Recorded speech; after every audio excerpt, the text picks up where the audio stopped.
friends, I have another candle review for you here today, and we are going to be talking about Kringle candles, tea and cookies. Now this was part of their holiday/winter lineup that was launched, I want to say it was way back in maybe late September, early October of 2022.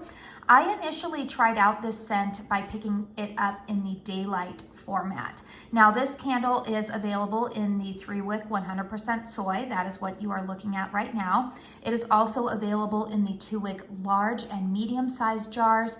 It is available, I also believe, in the little wax melts. So don't quote me on that last part. I need to double check that on the website, but it is available in a couple of different formats. Now, I know that a lot of people are looking forward to spring scents. I am actually one of those people, but you guys all know that I am a very seasonal burner as well. And we have been having some very cozy, what is winter to us here in Arizona, days where we have had some clouds, we've had some rain. Our daytime highs right now are in the low 50s, which I know some of you guys back east and up north are like, that's spring to us. No, that's winter here in Arizona. So I have been still craving some of these comfy, cozy scents.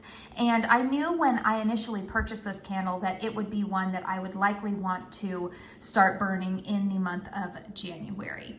So let's go ahead and dive into the scent notes here.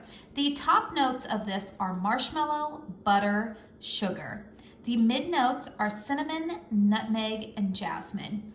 And the base notes are vanilla, musk, and caramel, or caramel. I don't know, how do you guys pronounce it? I know that that's one of those ones where everybody pronounces it a little bit differently. I seem to use that term interchangeably. So, all right, what does my nose smell on this? Well, I'm gonna tell you, I definitely smell butter. This candle to me, when you would think tea and cookies, this is very much kind of in the realm of like a shortbread cookie. This is not your sugar cookie. This is not a chocolate chip cookie or an oatmeal spice or anything like that, which, I mean, I don't think that you would get that idea, but there's not really a sweetness to this candle. It's very much one of those dense cookies that you would traditionally have as maybe a quote unquote breakfast cookie. I don't eat breakfast cookies, but something that you would eat alongside tea. Definitely a little bit of marshmallow adds some sweetness to it. Almost, I almost hesitate to say it this way, but the marshmallow and that caramel make it smell almost like I want to say a burned note to it.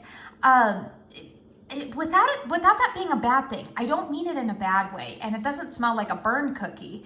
But there is something in this that is very much a warm scent, but it's not overly gourmand. Now I'm going to tell you, it's funny. I actually ordered this after I had tried out the daylight, like I told you. And then it's funny, I put this one initially in my bedroom for the first burn.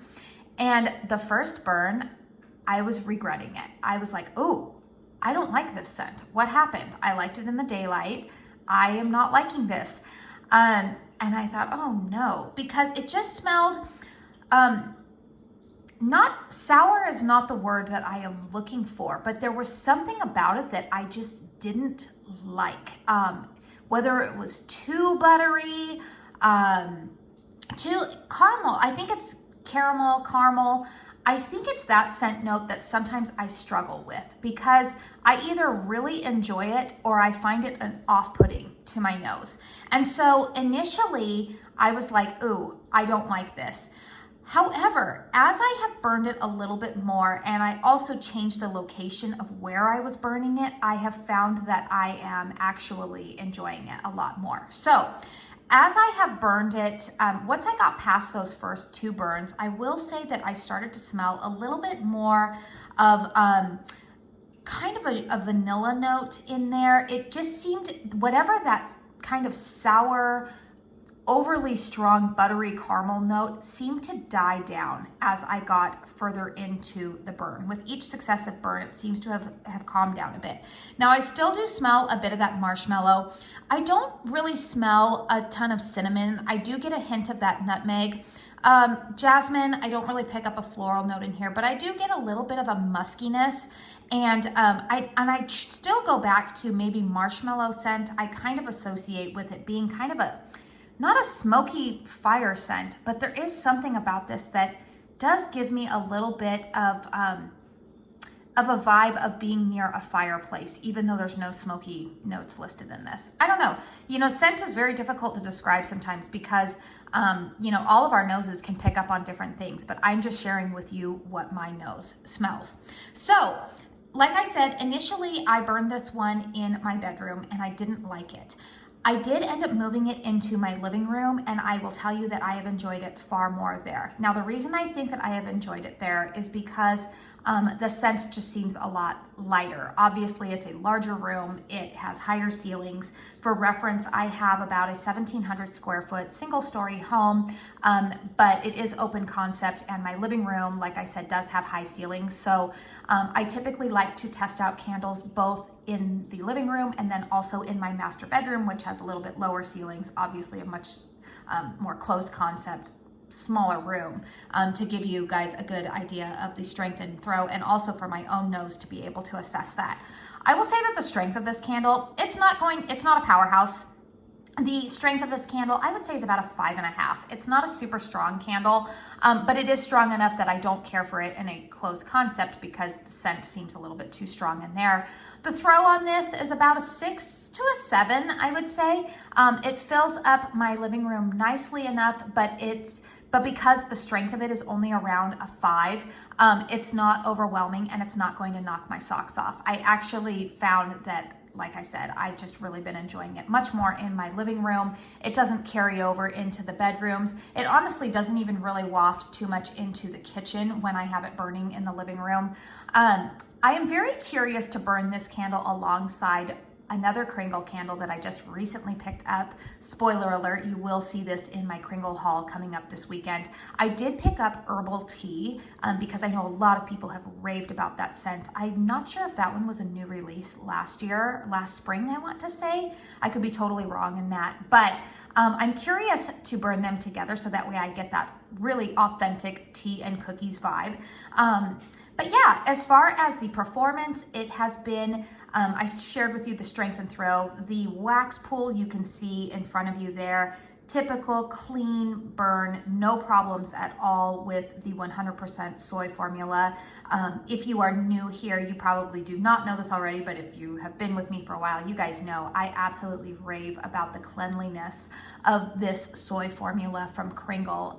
There is no sooting, there is very little residue. You know, there's a little bit of soy residue that's left alongside the glass as it dissipates, but I can let this candle burn for quite some time and not deal with any sooting issues. It is absolutely glorious.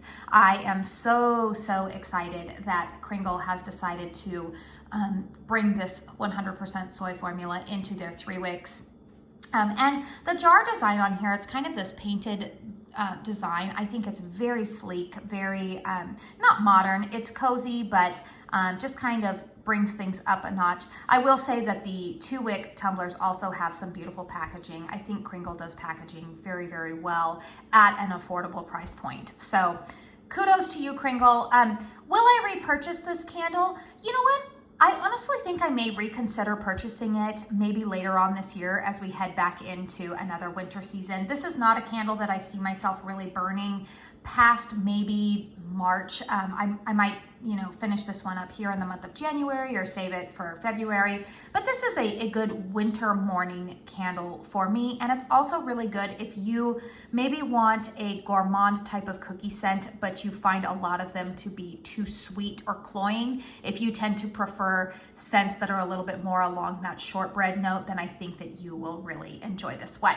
Let me know in the comments down below, have you tried this candle? Do you guys pick up kind of that maybe like scorched butter type of note? I think maybe that's what it is that I'm smelling. Or do you like it? Have you paired it with herbal tea? I'm really curious. I actually, now that I have that in my hands, I'm really curious to see how those two pair together.